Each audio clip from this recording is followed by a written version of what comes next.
You called your sister-in-law a bad mom? The mom shaming ones. It's hard because it's either going to be hit or miss, right? It's either going to be a crazy entitled parent or it's going to be someone that's just so like, what word am I even looking for? Happy apple picking day! Really quick reminders for all of our friends. If you want to transfer your stories to be featured on Am I the Bad Apple, you can send them to my subreddit, r/AmITheBadApple. And as a reminder, we all come from different branches of the apple tree. And what that means is we've all lived different lives, and those experiences are going to shape our boundaries, the way we internalize details. And that's just something that we keep in mind as we discuss in the comment section, that your boundaries, your lines, the things that you think are important in these stories, it's gonna look different for everybody else. So without further ado, let's get started with this week's episode of Am I the Bad Apple? Let's go apple picking! Apple number 1. Am I the bad apple for telling on a child to the school instead of the parents? There's a family in our neighborhood that's known for letting their kids run wild. I used to be friends with the parents and our kids played together, but over time I started noticing some concerning behavior. Their 5-year-old son Will curse at adults and yell, kick our walls, and then tell people to shut up. Their older daughter, Emily, often did things just to annoy other kids and then acted all innocent, like nothing happened. For example, she and my 5-year-old daughter, Amber, used to play Minecraft together. Amber loves playing in creative mode, but Emily would switch it to survival so Amber would die and then laugh. But then if the roles were reversed, if Amber did the same thing back, Emily would get so mad and just quit right then and there. The parents never disciplined the kids or stepped in when issues came up. There was also an incident where Will tried to hit Amber with a stick after she accidentally stepped on one and broke it. She apologized for stepping on the stick, but for whatever reason, Will was really angry about it. Eventually, I decided that enough was enough, and I told the parents that we couldn't be friends anymore. However, I've encouraged Amber to still be polite at school and maintain a friendly relationship with both Will and Emily if she wanted to. A couple of days ago, Amber came home and told me that Will punched her in the eye on the school bus. She tried to tell the bus driver at the time, but it was way too loud and chaotic for him to hear her. The next morning, I reported the incident to the bus driver, and after he looked into it, it turned out Amber was telling the truth and Will had done it. As a result, he got in trouble and lost his privilege to attend the school dance that only kids without write-ups are allowed to go to. Will's mom is now angry with me for reporting it to the school instead of coming to her directly. I told her it happened on the bus, so it's the school's responsibility to handle. She accused me of doing it on purpose to stop Will from going to the dance. I told her that wasn't true. I reported it because Amber got hurt and I was upset. So, am I the bad apple for going to the school instead of taking it to the parents first? I think there's gonna be a lot of mixed feelings on this one. I don't know why, I just do. But for me, it's a very easy no. I'm going good apple for sure, for a lot of reasons. This is a situation where you've already expressed a lot of concerning behaviors and situations to the parents where their children have either emotionally, physically harmed your kid and nothing happened. You said they were never stepping in, they were never disciplining, they were never telling them no. Therefore, as that behavior escalates, if you've already brought situations to them and they don't do anything about it, when behavior escalates and issues escalate, if they've already shown they're not going to do anything about it, why would you go to them first? Like, the behavior's escalating, the kids aren't stopping, the parents aren't doing anything to stop it. Yeah, absolutely. Make sure that it doesn't continue to escalate. If this happened on school grounds and it's the school's business, absolutely have someone who will step in. Like, it's not about feelings at this point, right? Like, the mom, oh, well, you just did it to get at my son. No. Like, it's not about feelings anymore. It's getting physical. There's physical harm being done. I don't care about your kid's feelings. I don't care about your kid being able to go to the dance or not. To be completely honest, in my opinion, as a parent, the dance should have been off the table when the kid started punching people. Like, as a parent, that shouldn't be your biggest concern. Your biggest concern should be the fact that your child is hitting people and punching people. I think as a parent, taking the dance away should be an appropriate consequence that's in your head. Why are you rewarding your child for punching other kids on the school? Like, that doesn't make any sense to me. The dance, your kid going to a dance, is more important to you than your child learning they can't hit people, that's a red flag to me. I don't like that. I don't think I'd be friends with those people either. It makes no sense. Your children have hurt her kid before. You did nothing about it. They hurt her kid again in a setting where other people can handle it. Why would they go to you first? You haven't done anything about it before. That makes no sense to me. I'll never understand the people who are more concerned about their child getting consequences for being a bully than they are about their kid being a bully. I hate that. I think that's such a problem, such an issue. Like, priorities, people. Really? Good apple. Apple number 2. Am I the bad apple for not saying thank you when a parent returned my son's lunchbox? I, 35 female, have a son, 4 male, and we'll call him Ben. I pack lunch for all my kids and purchase bento lunchboxes for each of them. They're kind of expensive. They go for about $50 on Amazon. I label my kids' lunches, their lunchbox, as well as pretty much everything that they own and take to school. A couple weeks ago, when I went to pick my son up from school on a Tuesday, I noticed that his book bag felt a little light, and when I looked inside, I realized he was missing his bento box. No biggie. I mentioned it to one of the after-school teachers, and she said that they accidentally sent it home with another kid who had a similar name to my son. Let's say Ken. And I should note that I've never met this kid or his parent. Anyway, no biggie. I just kindly asked them to have the parent return the lunchbox the next day. The following day, I inquire about the lunchbox, and the teacher said that the parent messaged her saying she would bring it the following day, as they're part-time students and they only come to school Tuesdays and Thursdays. Okay, cool. Not a problem. Thursday comes around, and after school I'm like, okay, where's my son's lunchbox? The teacher tells me that the parent forgot, but will definitely bring it next Tuesday. I'm a little annoyed, but I figure I'll give the parent some grace. We all forget things sometimes. It happens. Next Tuesday comes, still no lunchbox. At this point, I'm really annoyed. I mentioned the missing lunchbox to my son's daytime teachers, asking them to reach out to this parent so I can get the lunchbox back. Because what the heck? Fast forward to another week, still no lunchbox. Apparently, the mother is postpartum and very forgetful. Understandable. She, I guess, has been making jokes to the teachers, saying that the lunchbox is getting closer to school because it's now by the front door. Needless to say, I'm getting pretty mad. I don't really understand why this is such an ordeal. Just put the lunchbox in your car or your kid's book bag to bring to school. My husband wants me to find the parent and confront her myself, but the teachers won't give me her name, and I can never catch the kid or her at pickup. So I send a very stern email to the principal, administrators, and all of my son's teachers expressing my frustration with this and explaining that I want my kid's stuff back. I guess they finally were able to get through to this parent, and the next Thursday, nearly 4 weeks later, finally meets me and brings the lunchbox. She apologizes, and she tried to joke about the situation, but I was so annoyed I just kind of stared at her blankly. I just said, okay, took the lunchbox, and left. She apparently told some of the other parents that I was rude to her, and that I could have at least been a little bit more appreciative that she brought the lunchbox back. Ma'am, what? It's my kid's lunchbox. Should I appreciate that you didn't just steal it? Anyways, am I the bad apple for not saying thank you to her? I think there's going to be a lot of mixed opinions on this one also. And I know what I'm going to go with. And I want to preface this. I already know some people are not going to agree with me. And that's okay. That's fine. You don't have to. We can agree to disagree on this one if you don't like what I'm going to say, and that's fine. But I am going to go crabapple, and here's why. Again, we all know I'm a recovering people pleaser. Still struggle, still relapse every now and then. But I don't know. I've seen a bunch of my friends go through postpartum depression, and the reality, even though like I can see, yes, this lunchbox, very expensive, very frustrating. And like, we live in a day and age where I think it's genuinely fine and normal to assume that someone's trying to steal your stuff, your nice, expensive stuff. Because like, people just do that. And it's like, I personally have been like trying to sell like little things I don't use anymore on Marketplace. The number of people that have just tried to like steal things, like, it's like $20. I'm giving you this whole sofa for $20. Like, what? Just like weird. Like, it's a thing, right?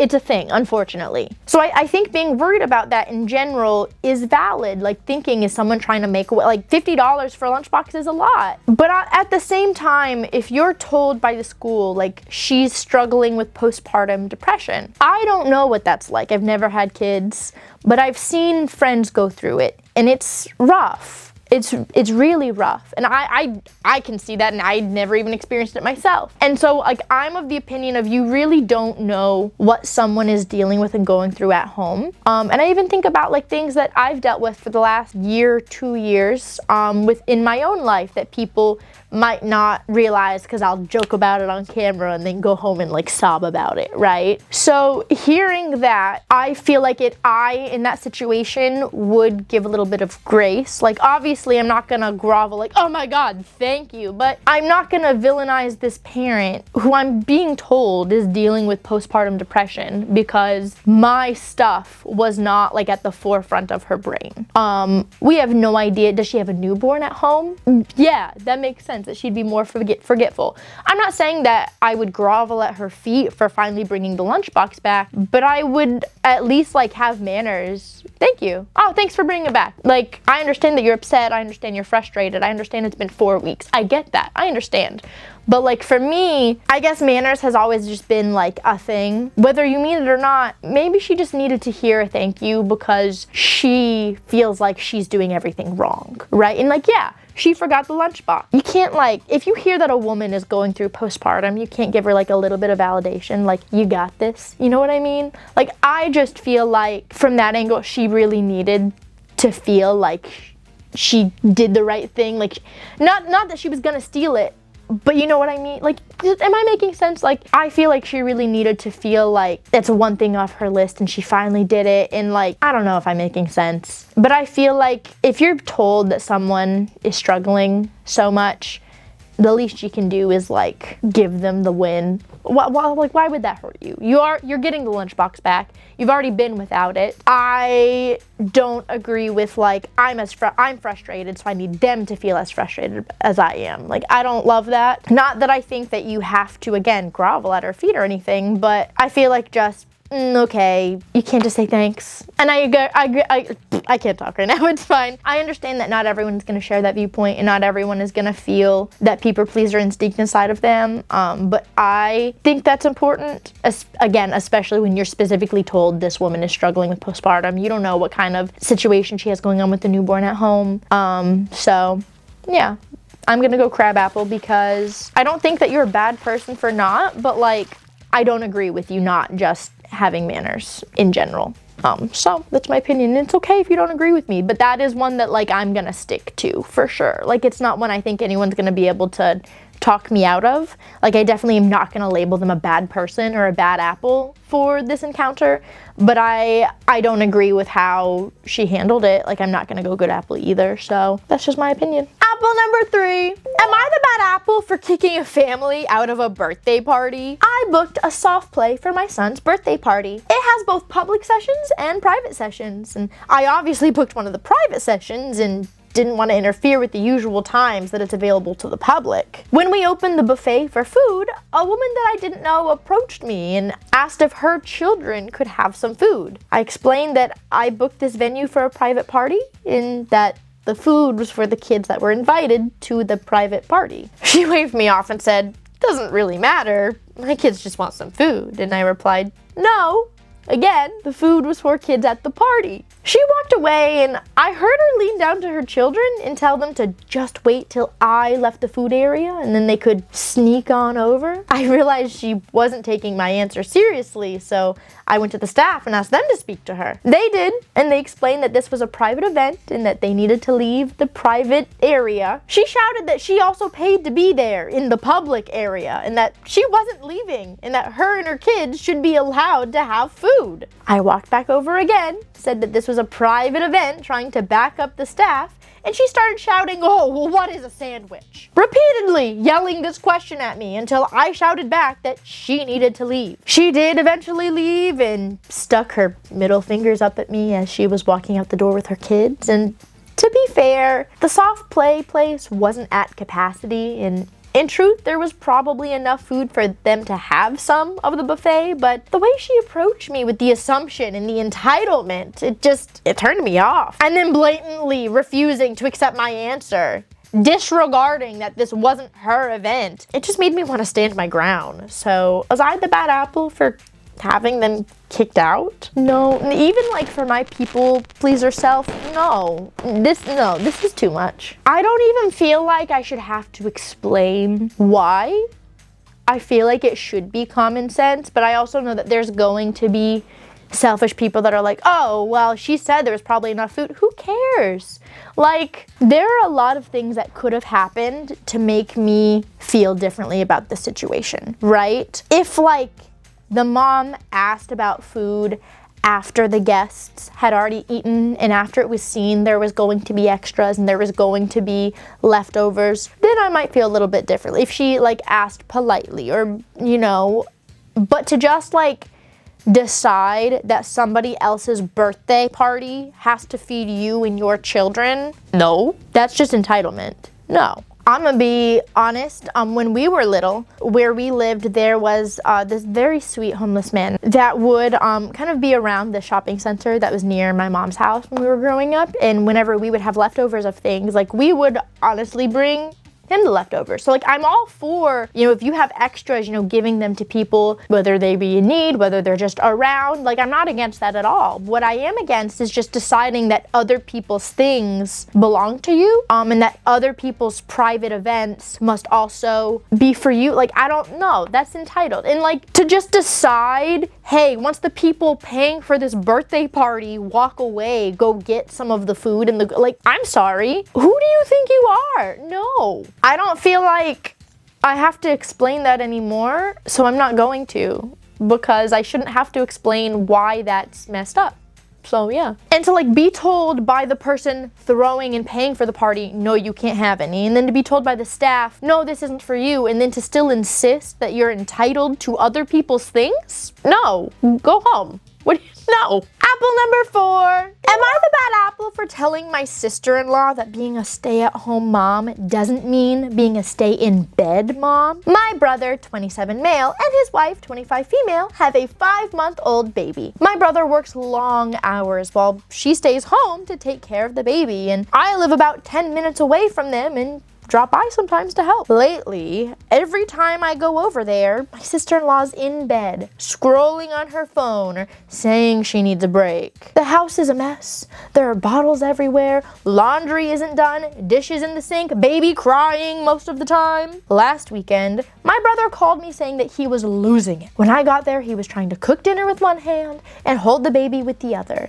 and his wife was literally in bed watching Netflix. I ended up feeding the baby, cleaning up a little bit, helping him calm things down, all while she stayed in bed the whole time. After that, I went to my sister-in-law and I asked if she was okay, and she replied, yeah, just a bit exhausted. I can understand that. Being a new mom is rough for a lot of people, but my brother works 40 to 50 hours a week and still helps with the baby. So I lost my cool and I said, you know, being in home doesn't mean that you always have to be in bed, scrolling and watching TV shows. She started crying and complained to my brother, and now he's mad at me for hurting her feelings. I literally don't have anything against her. I just feel bad for him, doing everything by himself. And he's still mad at me for going off on her. I just wanted to help my brother, so was I the bad apple for saying these things to her? Yeah. What? Okay.